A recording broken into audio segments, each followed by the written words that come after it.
Versículo 20, visto que não tem capítulos, são apenas versículos, eu tenho o versículo 20 para a gente discorrer o tema cristãos autênticos. Cristãos autênticos, ou seja, cristãos verdadeiros, legítimos.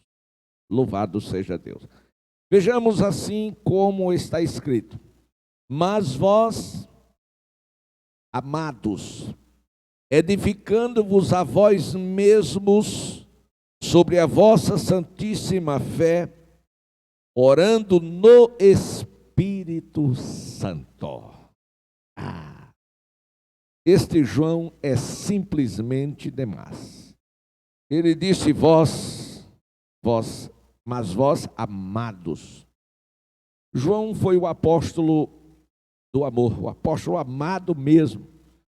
E o carinho que ele tinha pelo Senhor era tanto que ele reclinava sua cabeça no peito de Jesus.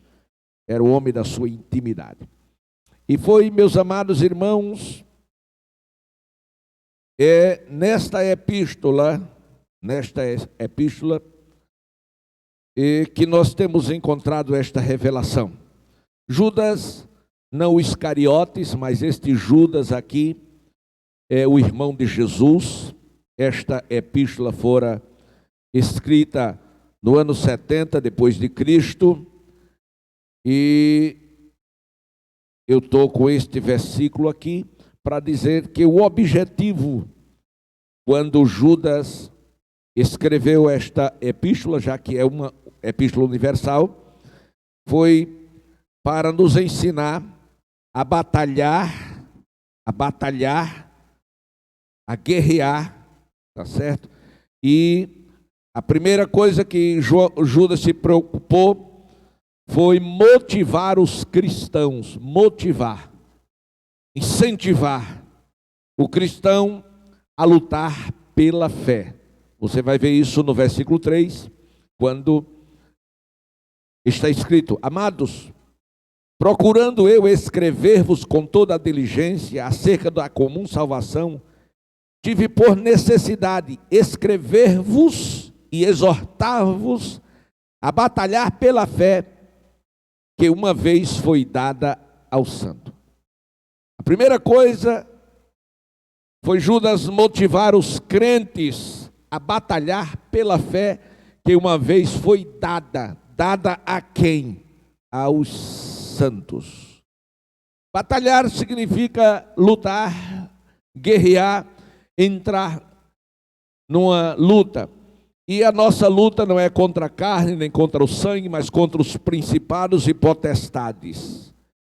A segunda coisa que Judas motiva os crentes, ou os cristãos verdadeiros, foi confrontar as heresias, dado a decadência moral e espiritual nos séculos 1 e 2. Versículo 4, ele diz: da razão, porque se introduziram alguns que já antes estavam escritos para este mesmo juízo, homens ímpios que convertem em dissolução a graça de Deus e negam a Deus, único dominador e Senhor nosso, Jesus Cristo. Ora, João, meus amados irmãos, Judas, ele motiva os crentes a confrontar as heresias. O que estava acontecendo, na verdade, começando no século I, foi a introdução do gnosticismo. E o que é o gnosticismo? O gnosticismo era um movimento religioso de caráter sincrético e esotérico, que era desenvolvido, ou que foi desenvolvido aí no século I, teve seu crescimento e evolução no século II, certo? E a base dele, ele era constituído de crenças de natureza filosófica e religiosa. Eles misturavam religião com filosofia.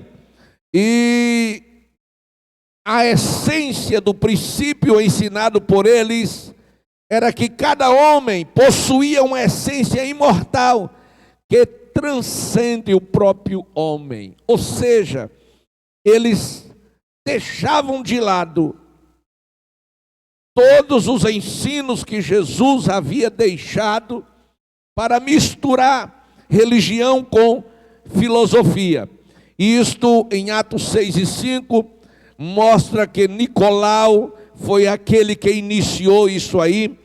E os pais da igreja, quando observaram a introdução dos gnósticos dentro da doutrina, ou tentando distorcer a doutrina, eles se levantaram contra ele, Judas, Pedro, tá certo?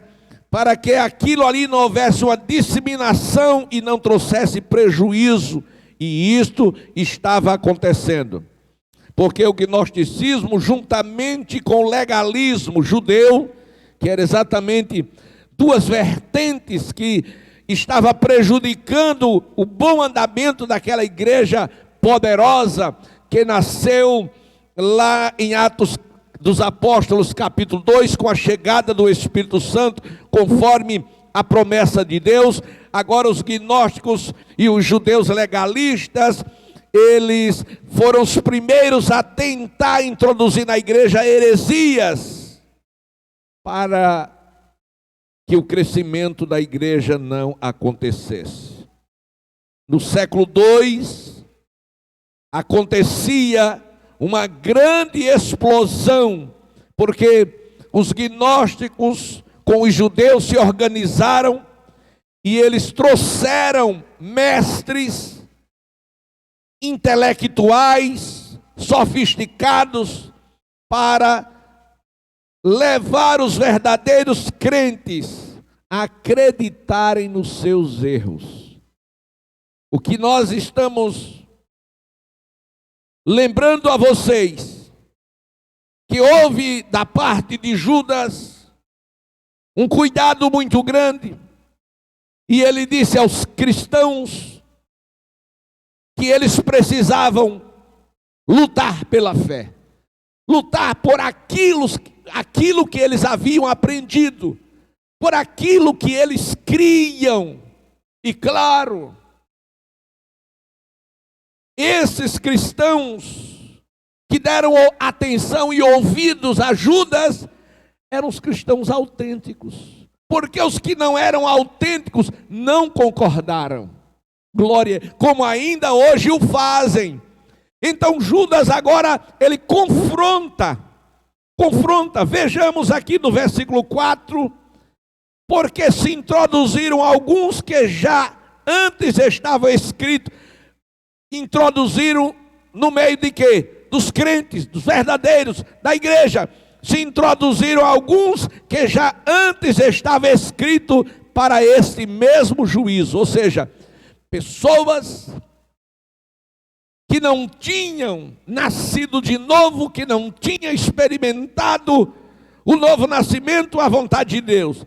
Homens ímpios converteram em dissolução a graça de Deus, negaram a Deus, único dominador e o Senhor nosso.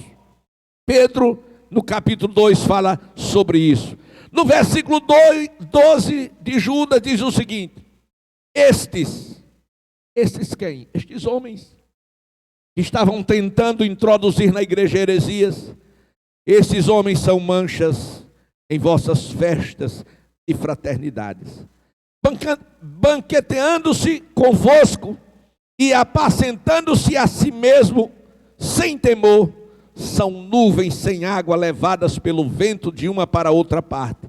São como árvores murchas e frutíferas, duas vezes mortas, desraigadas. São ondas impetuosas do mar, que escumam as suas mesmas abominações, estrelas errantes para os quais estão eternamente reservadas a negritude das trevas. E destes profetizou também Enoque, o sétimo depois de Adão, dizendo: eis que o vinho, o Senhor eis que é vindo o Senhor com milhares dos seus santos. Então Judas agora, ele confronta as atitudes dos gnósticos e dos legalistas dentro da igreja, no seio da igreja. Glória a Deus, porque esses homens estavam trazendo heresias, estavam trazendo decadência moral e espiritual. Ora, senhores, por que eu estou trazendo esta mensagem? Porque estamos nos últimos tempos, a última hora da igreja, e neste momento a igreja tem sofrido isto, heresias, decadência moral. Nunca se viu tantas coisas fora do lugar dentro das igrejas do que na nossa geração. Louvado seja Deus. Então Judas motiva o cristão a lutar pela fé, confronta as heresias e decadência moral, porque o cristão autêntico, ele é diferente, ele é santo e ele é poderoso. O cristão autêntico, ele vive na contramão da vida. Por quê? Porque ele é luz, e aonde a luz chega, as trevas se desfaz. Ele não veste como o mundo veste, ele não fala como o mundo fala, ele não age como o mundo age. Por quê? Porque ele é diferente.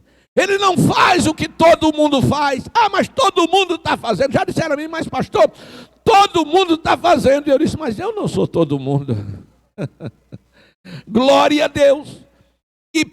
E Judas ainda, na sua epístola, ele leva os crentes a preservar a sã doutrina. Versículo 5, observe. Ele diz, mas, não é mais, é mas quero lembrar-vos do quê?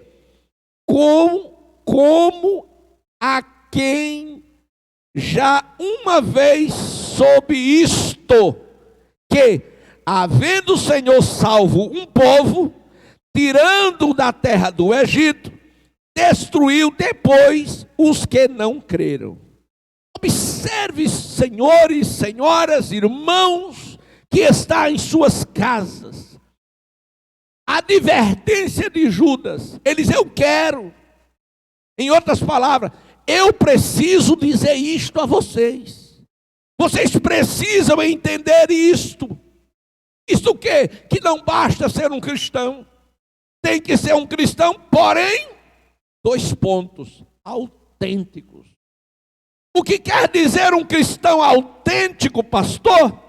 Um cristão verdadeiro, um cristão legítimo, glória a Deus, um cristão genuíno, um cristão que alguém possa olhar para ele e dizer, é um servo de Deus, é uma serva de Deus, glória a Deus.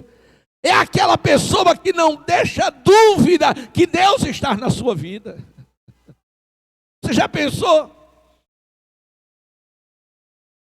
Você se deparar com um crente que mente, que lhe engana, que lhe trai. Mas eu também sou crente, eu também sou cristão. Mas você deixa dúvida acerca do quê? Da sua maneira de se portar, de se apresentar. Glória a Deus. Você olha para alguém e você não olha para dentro da pessoa, você olha para fora. Ah, pastor, mas Deus quer o coração. Quem disse? Aonde você leu isso? Que Deus quer o coração? Me mostra onde está escrito. Está escrito sim, lá em Samuel, que Deus não vê como vê o homem. Por quê? Porque o homem vê o homem periférico e Deus vê o homem total, espírito, alma e corpo. É diferente.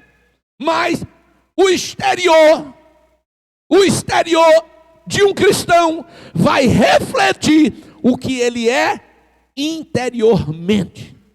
Exemplo. Eu sou um pastor. Isso é tudo? É não. Imagine se você me encontrasse de um bar tomando cachaça. Pastor, o senhor tomando cachaça? Deus conhece o meu interior. Conhece. É de um ébrio. Aleluia. Queridos, Deus conhece o interior. Nós não conhecemos o interior. Porém o seu exterior vai refletir o que você é interiormente. Você encontra um cristão chamando o nome ou dizendo palavrão, você vai dizer, está aí um santo homem de Deus? Está aí uma santa mulher de Deus? Claro que não. Por quê? Porque nada nele condiz com aquilo que ele fala. Porque nós não apenas devemos ensinar ou pregar a palavra, mas sobretudo viver e praticar a palavra. Isso é ser cristão autêntico. E os gnósticos, incrível, incrível. O que é incrível? Eles eram cristãos. Eles estavam dentro das igrejas.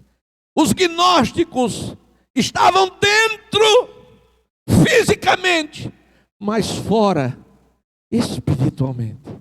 Tem muitos cristãos ocupando os bancos das igrejas, mas estão longe de Deus.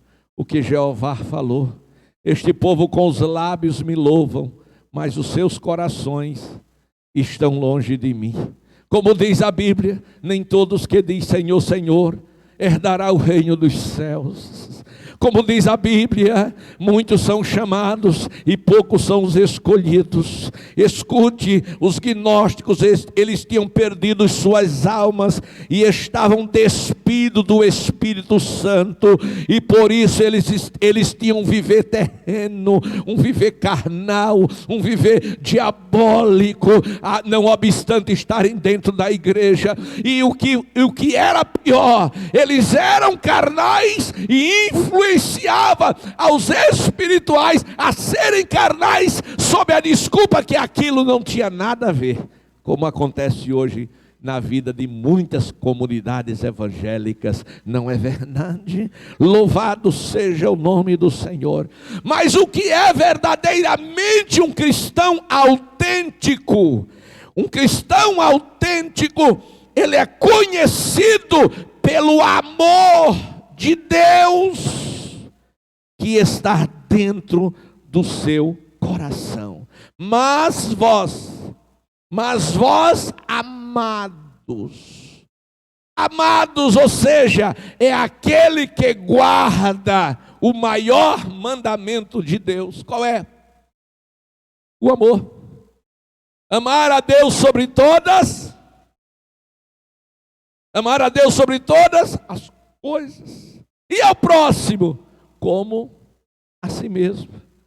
Foi esta lição que Jesus, ele deu a um legalista, quando ele queria saber sobre a vida eterna, como fazer para chegar nela.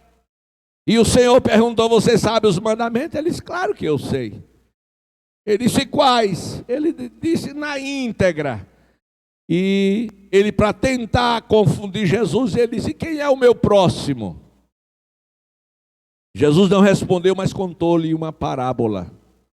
Glória a Deus. E nesta parábola que o Senhor contou para aquele homem, ele mostrou que, descendo de Jerusalém, um samaritano caiu na mão dos salteadores, ficou semi-morto, e por aquele lugar passou um sacerdote, passou de largo, passou um levita, passou de largo, e passou um samaritano e o socorreu.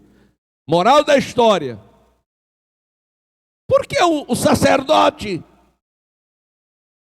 não socorreu? Não era sacerdote? Porque faltou amor. Por que o levita não socorreu? Porque faltou amor. E por que o samaritano socorreu? Porque tinha amor. E quem ama a Deus, socorre o seu próximo. Ama o seu próximo. Não adianta você amar, dizer que ama a Deus e você aborrecer o seu irmão. você odiar o seu irmão, você ser intrigado com o seu irmão, então você não é um cristão autêntico. Glória a Deus. O amor guarda o crente da queda. Está escrito. O amor guarda o crente da queda. É através do amor que os crentes autênticos se apresentam inculpáveis diante de Deus. Imagine no dia do juízo. Quem vai aparecer lá? O samaritano. E os legalistas judeus odiavam os samaritanos, nem falava com eles. Glória a Deus. E quando chegar lá, cadê o amor? Aí o que é que o Senhor vai dizer? Apartai-vos, maldito, eu não conheço vocês. Como não? Falei no teu nome, preguei, profetizei, mas a iniquidade impediu você. Então o cristão autêntico é cheio de amor. E o amor lança fora o medo, 1 João 4,18.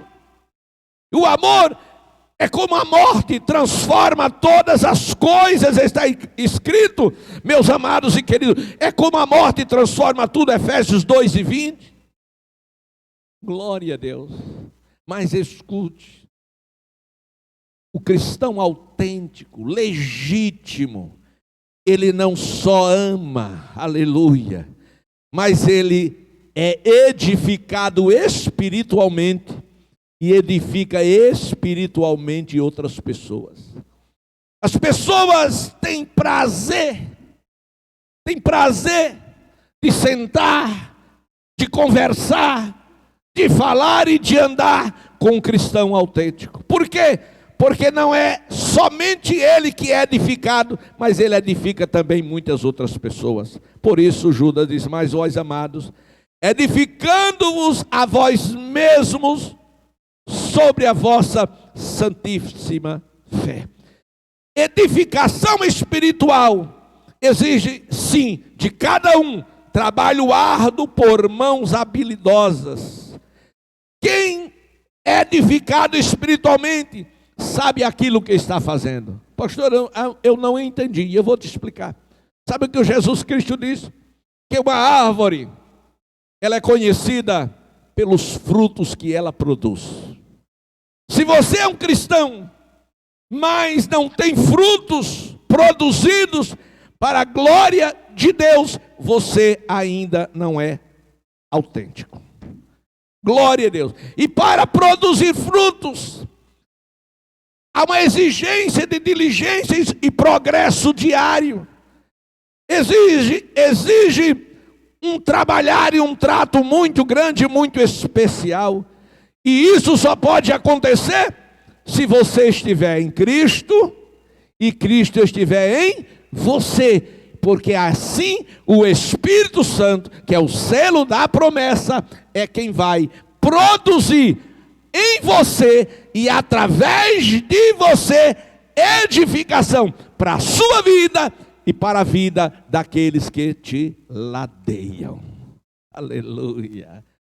Paulo, ele disse àqueles que tinham dúvidas acerca disto: sejam os meus imitadores, como eu sou imitador de Cristo. Se você acha tão difícil ser um cristão autêntico, se você diz: isso aqui só Jesus pode fazer, aí Paulo diz: então você não tem como crescer espiritualmente por conta dessas barreiras e dúvidas que você coloca. Então faça o seguinte: sejam os meus imitadores, viva como eu vivo, ande como eu ando, e aí sim você estará agradando a Deus. Mas deixa eu continuar. Sabe, um cristão autêntico, ele possui sim duas naturezas. Duas naturezas, está escrito em 1 Pedro 1:4. A primeira é a natureza humana. Glória a Deus.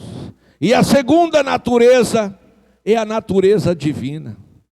A natureza humana, você vem com ela de nascimento. Mas a natureza divina, ela é colocada em você no momento em que você nasce para Deus, nasce no reino, através do milagre do novo nascimento. Louvado seja o nome do Senhor. É por isso que existe o cristão espiritual e existe o cristão carnal. O cristão natural, ele age apenas pelaquilo que ele acha, que ele pensa. Ele está dentro da natureza humana, mas o cristão espiritual, ele está dentro da natureza divina. E as duas dentro dele, o que é que acontece? Acontece lutas que ele trava dentro de si mesmo, com aquilo que ele quer e com aquilo que Deus quer. Aleluia. Por isso Paulo, ele disse: eu não sei mais o que é que eu faço. O bem que eu quero fazer eu não estou conseguindo, mas o mal que eu não quero está diante de mim. Miserável homem que sou. Não é que ele havia pecado, é que ele vivia sendo assediado e tentado pela carne para fazer coisas que desagradavam a Deus. Mas por ele ser um homem espiritual, um cristão autêntico, ele diz: isso eu não faço, porque Deus não quer, e eu não quero perder a minha bênção. Por isso, aos Coríntios capítulo 2, versículo 16, a parte B diz: mas nós quem? Cristãos autênticos, nós temos a mente de Cristo. Um cristão autêntico, irmãos, ele tem a natureza divina em alta. Aleluia. Tem a mente de Cristo. Ele tem o selo. E é exatamente o Espírito Santo em nós que nos leva, sim, a fazer um serviço cristão sobrenatural à altura do reino de Deus. Por que é que existe muitos cristãos enchendo os templos e muitos cristãos que não enche de alegria o coração de um mundo perdido? Por conta da falta da natureza divina na vida destas pessoas. Aleluia. Porque é o seguinte: Deus manda, Deus determina, Deus orienta, mas o cristão só vai se ele tiver dominado pela natureza divina. E se ele não é dominado pela natureza divina, é natureza dele, ele não vai. Os cristãos não querem sair do conforto do seu lar, dos finais de semana, dos feriados. Ora, tem um feriado aí, dia tal. Qual é a primeira coisa que vem na mente do pecador? A praia, o retiro, o esporte e tantas outras coisas. Por quê? Porque é o mundo dele. E o mundo da igreja e o reino de Deus, o que é que vem para os cristãos? Depende. Se ele é autêntico, se ele é espiritual, ele diz: eu tenho que aproveitar esse feriado para ganhar almas. Eu tenho que aproveitar esse feriado para visitar meus parentes que não gostam do evangelho, para fazê-los entender o amor de Deus. Mas o cristão que não é autêntico, que não é verdadeiro, o que é que ele vai fazer? Ele vai desenterrar as vestes do pecado e diz: eu vou cair na farra, eu vou me divertir, afinal eu mereço. Aleluia. São mensagens assim, que não são tão fáceis de serem entendidas e muito menos de serem praticadas. Glória a Deus. Mas Judas disse: escute, mas vós, amados, edificando-vos a vós mesmos sobre a vossa santíssima fé. Glória a Deus. Santíssima fé. O que é que ele está querendo dizer? Ele está querendo falar de uma casa espiritual que é o nosso corpo. Ele está querendo falar da nossa estrutura erguida sobre um alicerce que é a fé. E a Bíblia fala que a fé é o quê? Um alicerce, é um firme fundamento, é uma sustentação. Glória a Deus. E aqui Judas está querendo levar os cristãos que estavam sendo influenciados pelos gnósticos a receber de Deus esta revelação para a edificação do seu caráter cristão. E quando se tem um caráter cristão edificado em Cristo pela esta fé santíssima, se tem comunhão com Deus, se anda na luz e se cresce espiritualmente. João, na sua primeira epístola 1:7, ele se andarmos na luz. Que luz? Verdade. Se andarmos na luz, como na luz Deus está, temos comunhão com os outros, e o sangue de Jesus Cristo nos purifica de todo o pecado. Então, queridos, quando Judas fala sobre edificação na santíssima fé, ele está falando de comunhão, glória a Deus, falando de verdade. Se andarmos na luz, verdade, temos comunhão, e sangue de Jesus fala do quê? De vida em santidade. É inadmissível, mesmo no século 21, um crente não ser santo. Por quê? Porque se ele não é santo, ele é pecador. Se ele não é santo, ele não vive em santidade. E seguramente o cristão autêntico tem por obrigação de ser santo, em primeiro lugar, para que você possa atravessar este mundo. Estou falando da nossa geração. Você tem que atravessar este mundo sem se contaminar. Sem se contaminar. Você lembra dos antediluvianos? Aquela geração, como ela vivia, mas Noé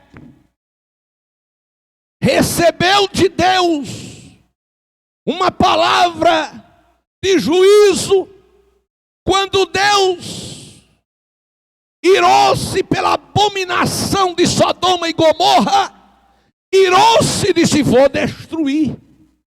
E eu pergunto a você, e será que Deus não está irado com a nossa geração? Ou você acha que Deus vai deixar essa anarquia continuar como está? E você acha que até quando? Escute, Deus já se levantou do trono e vai imputar juízo sobre a face da terra. Disso você não tenha a menor sombra de dúvida. Não pense que os homens, aquilo que estão fazendo contra o Criador, vai ficar impune. Vai não, Senhor. Vai não, Senhor. Deus vai entrar com providência. Glória. Alguém diz: isso é loucura desse pastor. Disseram que Noé estava caducando, que ele era velho, não sabia o que estava dizendo. Por quê? Porque ele fez uma arca no deserto, nem água tinha. Glória a Deus. Endoidou, coisa nenhuma. Ele estava sob a égide da direção do Todo-Poderoso. Mas deixa eu dizer o que é incrível. É que Noé conseguiu construir a arca com a família. E não só isso, ele conseguiu escapar. Ou seja, ninguém da família dele se contaminou na sua geração. Sabe por que eu estou dizendo isso? Porque eu quero dizer para você que está me ouvindo, que é possível sim, Assim como Noé não se contaminou na sua geração, você, eu, nós não nos contaminarmos na nossa geração. Porque todo mundo está mentindo, eu não tenho que mentir. Porque todo mundo está adulterando, eu não tenho que adulterar. Por que eu vou ter que adulterar? A Bíblia diz: sujeitai-vos, pois, a Deus, e não ao pecado. Sujeitai-vos, pois, a Deus, resisti ao diabo, e ele fugirá de vós. Você não precisa fugir de ninguém, nem do diabo. Ele sim que tem que fugir de você, assim como as trevas fogem da luz. Você chega num ambiente à noite, escuro. Você não consegue ver nada, está escuro. Você vai lá no interruptor. O que acontece? A escuridão desaparece. Por quê? Porque chegou luz. Assim também é um cristão autêntico, verdadeiro. Aonde ele chega, quem está contando piada imoral, cala a boca. Chegou um irmão, chegou uma irmã, aleluia. É aquela pessoa que Judas disse: santíssima fé, edificando-vos sobre a vossa santíssima fé. Então eu creio num Deus santo, e esse Deus santo quer que eu seja santo. Santo para atravessar o mundo sem me contaminar, santo para poder vê-lo, e santo para que eu possa subir. Porque a Bíblia diz que Deus vem buscar um povo seu. Quem é o povo de Deus? Aleluia! Povo especial, zeloso, e um povo de boas obras. Glória a Deus. Queridos, deixa-me concluir. Escute. Mas vós, amados, edificamos sobre a vós mesmos, sobre a vossa santíssima fé, orando no Espírito Santo.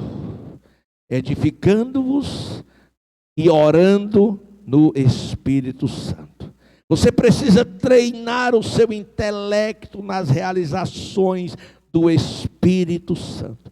Eu não entendo, pastor, como é que eu vou treinar o meu intelecto? Escute, o que é que você acha que uma pessoa precisa para estar em forma? Glória a Deus. Outro dia a pessoa disse: pastor, o senhor tem quantos anos mesmo? Eu digo: olha, eu tenho 64, estou indo para 65, daqui a pouco eu chego a 120. Mas o senhor está tão novo, o senhor está em forma. Glória a Deus. Ele disse: isso não é de graça não, isso tem um preço. Eu me privo de comidas, eu não como qualquer coisa. Glória a Deus. Eu faço caminhada, eu faço exercício. Então, para manter a forma, eu preciso exigir do meu corpo alguma coisa, um sacrifício. Então, meus amados e queridos irmãos, escute: você treinar o intelecto, você ser diferente e santo, exige de você sacrifício, exige de você alguma coisa. Pastor, o que eu faço para treinar o meu intelecto? Você quer mesmo treinar o seu intelecto? É fácil. Número 1, leia as Escrituras. Quantos capítulos da Bíblia você já leu hoje? Pastor, eu não tive tempo. Tem tanta gente sem tempo que não vai dar nem tempo ouvir o toque da trombeta. Glória a Deus. Escute. A Bíblia diz que o crer vem pelo ouvir, e ouvir a palavra de Deus. Então treine o seu intelecto lendo e ouvindo. Glória a Deus. Mas tem crente que não lê a Bíblia, que não vem para cultos de doutrina, de ensino. Não. Ele vai para os shows gospel. Graças a Deus que não pode. Agora, né? Aleluia. Graças a Deus que a igreja está vivendo uma outra realidade. Acabou a farra. Acabou a brincadeira de cristão. Agora vem para a igreja fazer o quê? Ouvir a palavra. Ah, não vou não. Glória a Deus. Por quê? Vou fazer o quê lá? Eu vou fazer o quê? O meu conjunto não forma. Eu vou fazer o quê na igreja? Ou seja, o cristão que não é autêntico, que não é verdadeiro, ele vem para a igreja para cantar. ele vem para a igreja para tocar, ele vem para a igreja porque tem uma escala, ele tem que ir por obrigação moral e social. Não, irmão, nós devemos vir para a casa de Deus com alegria, com prazer, como disse Davi: alegrei-me quando me disseram vamos à casa do Senhor, porque é nela que o Senhor está fazendo coisas grandes e extraordinárias. Então treine o seu intelecto através da Bíblia. Faça um planejamento para ler a Bíblia toda em um ano. Tem crente com 10, 20 anos que nunca leu a Bíblia toda. Que vergonha. Aleluia. Outros que não treinam, não ouvem a palavra. E outros, meu Deus, outros cristãos que não oram.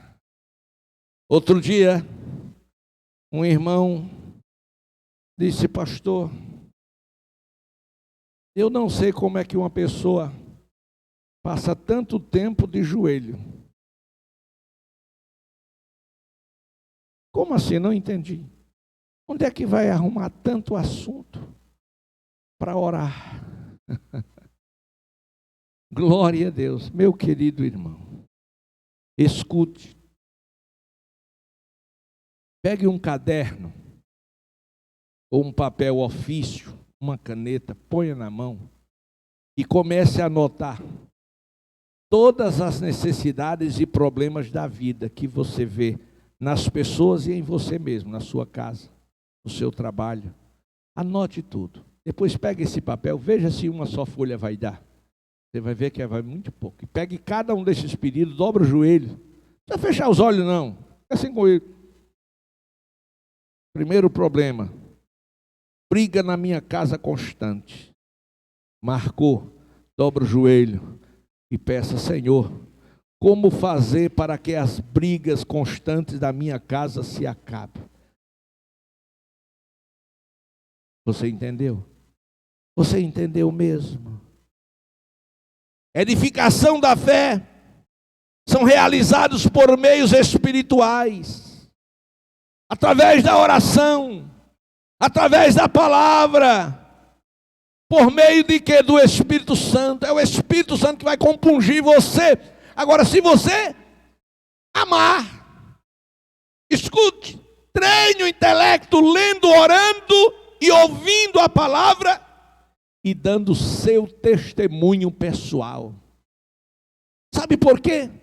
Existem tantas pessoas que tem tanto tempo de falar da vida alheia por falta de testemunho.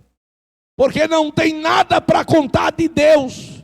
Não tem revelação, não tem visão, não ganha alma para Jesus, não ora para Jesus curar ninguém, não expulsa demônio. É arriscado se o demônio aparecer e sair na carreira. Falta testemunho. Por que falta testemunho?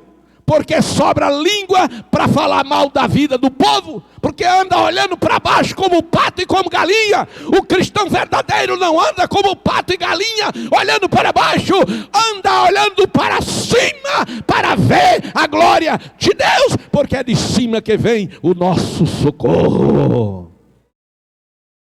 Querido, o cristão autêntico, ele busca a perfeição em Cristo. Pastor, buscar a perfeição? Claro. Disse Deus a Moisés. Abraão, capítulo 17. Abraão, anda na minha presença e ser perfeito. Glória. Foi Deus. O que Deus estava querendo dizer? Andar na minha presença e ser perfeito. Primeiro, Deus estava querendo dizer: você precisa ser um outro homem, nascer de novo. Segundo, Deus estava querendo dizer: você tem que ter uma vida de santidade. Terceiro, Deus estava querendo dizer: eu quero mais de você, e para isso você precisa ser cheio do Espírito Santo. Ser batizado com o Espírito Santo e com fogo. Mas eu já sou. Então Deus quer que você tenha dons espirituais. Deus quer mais que você seja cheio do fruto do Espírito. É isso que Deus quer. O cristão autêntico é a luz do mundo. O cristão autêntico é o sal da terra. O cristão autêntico, ele ama a Deus sobre todas as coisas. E por este amor, ele é amado. E ele não anda segundo a carne, mas ele anda segundo o Espírito. Foi por ser autêntico que os pais da igreja sofreram, morreram, mas viram a glória de Deus. Antes, durante e depois. Exemplo, Estevão foi levado para um sinédrio para ser julgado por crimes que ele não havia cometido. E lá levantaram falsas testemunhas para depor contra ele, para dizer o que ele não disse. E quem eram essas pessoas? Cristãos. Eram os cristãos. Eram os legalistas. Eram os invejosos. Eram aqueles que conheciam apenas a letra, mas não conhecia Deus. E a Bíblia diz que o julgamento aconteceu. E quando o sinédrio olhou para o rosto de Estevão, o rosto dele estava brilhando como o rosto de um anjo. Está escrito. Só é ler as Escrituras. Glória a Deus. Pegaram Pedro e colocaram na prisão estadual de Jerusalém. E disseram: amanhã nós vamos matá-lo. Não dá para matar hoje porque o povo está aí fora com intolerância religiosa. Meu Deus, o diabo é cheio de coisa. Aleluia! O povo está aí com intolerância. Por que intolerância? Porque não querem que a gente mate ele. Não tem que ser intolerância não, tem que deixar a justiça prevalecer. Aleluia! E sabe o que aconteceu? O que aconteceu foi que Pedro deitou, pressão 12/8, dormiu um bom e tranquilo sono, mas vai morrer. Para mim não faz diferença. Morrer é Cristo e viver é lucro. E se morrer, vou para o céu. E se ficar, vou pregar a palavra, expulsar os demônios e mostrar que só o Senhor é Deus. Aleluia! Mas no contrapartido tinha um círculo de oração lá. Senhor, o teu servo, pastor Pedro, não queremos que ele morra não, Senhor, nós precisamos dele. Nós precisamos do pastor aqui conosco. Manda um anjo, Senhor, lá naquela prisão para soltá-lo.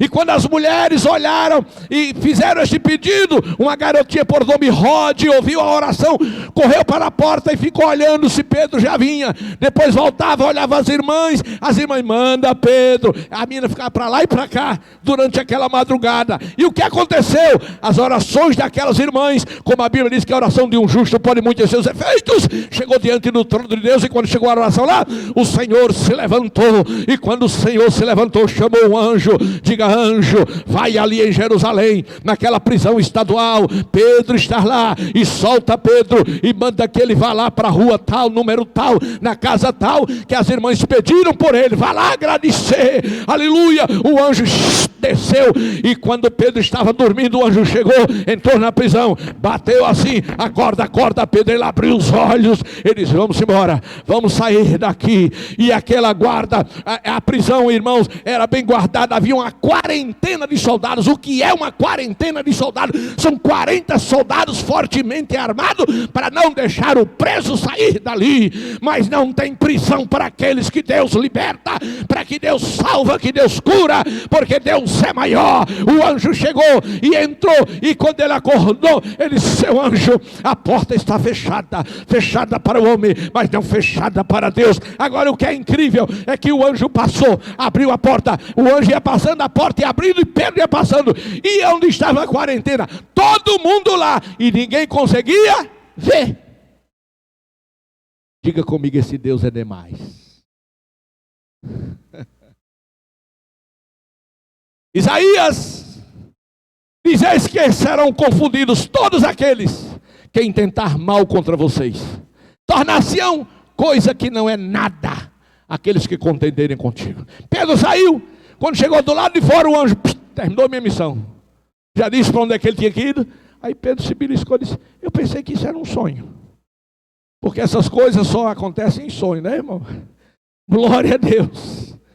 Só em sonho. Quando eu não era crente, eu gostava muito de cinema. E tinha um filme que eu achava muito interessante e gostava, era O Homem Invisível.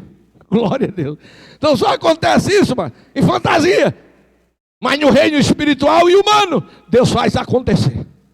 Eu acho que pegaram a inspiração da Bíblia para fazer aquele homem invisível. Aleluia. Então o que acontece? Pedro foi lá para a casa das irmãs. E quando chegaram lá, a menina chegou na porta. Ele disse: eita, Pedro. Nem abriu a porta, correu e disse: irmã, não precisa mais orar. O homem já chegou. O anjo, a oração já foi ouvida. O anjo já subiu, o anjo já desceu, o anjo já soltou e o anjo já trouxe ele aqui. Está na porta. As irmãs: deve ser a alma dele, minha filha. Ele está preso.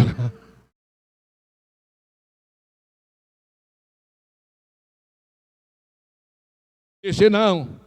Quando as irmãs chegaram, Pedro estava lá. Aleluia. Orando na fé santíssima. Essa oração é a oração em comum acordo com a vontade de Deus, com a sua palavra. É a oração dirigida pelo Espírito Santo, através do nosso espírito, do homem interior. Aí, para concluir,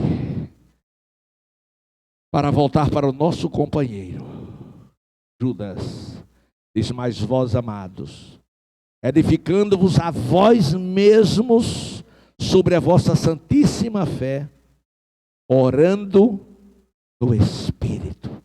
Então, o cristão autêntico, o cristão verdadeiro, o cristão legítimo, o cristão genuíno, o cristão que não deixa dúvida, há nele autenticidade, há nele vida. Não há nada falso, não há nada fingido. Ele é real, ele é positivo. E ele diz com todas as letras a vontade de Deus para a sua vida. E a vontade de Deus para a sua vida, meu amado irmão, é que você converta-se dos seus maus caminhos. E a vontade de Deus para a sua vida, meu amigo, é que você receba Jesus como seu Senhor e Salvador, aonde você estiver. Pastor, aqui em casa eu posso receber Jesus como seu Salvador? Claro. Você vai dobrar o seu joelho. Pastor Márcio vai orar por você já já. E você manda aí pelo chat, você vai botar seu nome e dizer: acabei de dobrar os joelhos e vou aceitar Jesus como meu Senhor, como o meu Salvador. E já vai receber a oração. E lembra do anjo? Lembra do anjo que as irmãs oraram? O anjo subiu e desceu e trouxe a bênção. Então vai acontecer na tua vida nesta manhã. Tudo o que você precisa é crer. Eu não sei se é tão difícil acreditar, né, irmão? Aleluia. Às vezes as pessoas acreditam em coisas tão difíceis, né? Mas às vezes coisas tão fáceis de acreditar. Eu acho que porque é fácil demais, as pessoas não acreditam. Mas que Deus em Cristo abençoe. Vamos ainda fazer um clamor por aqueles pedidos que têm chegado. Aqueles pedidos que têm chegado, vamos fazer o clamor. E nosso tributo de gratidão a Deus. Lembrando a você que amanhã no mesmo horário estaremos de volta com as nossas lives e mais 2 pregadores e 4 cantores para entrar na sua vida, no seu lar, através da poderosa palavra de Deus e dos testemunhos. Já quero deixar registrado a esta equipe de comunicação maravilhosa, que tem sido uma bênção de Deus para o reino, para as nossas vidas. Muitíssimo obrigado a vocês. Agradecer às cantoras que estiveram louvando a Deus, que Deus abençoe. Ao meu companheiro, o pastor Márcio, ele que tem cuidado desse trabalho. Os irmãos sabem que nós não temos assim um tempo tão disponível para estar ao mesmo tempo em tantos lugares. Agora pela manhã já estava atendendo e suspendi aí mais um atendimento para subir, para trazer uma palavra para vocês. Mas quinta-feira à noite também estaremos de volta nos nossos cultos, tá bom? Deus abençoe. Márcio, fica na paz.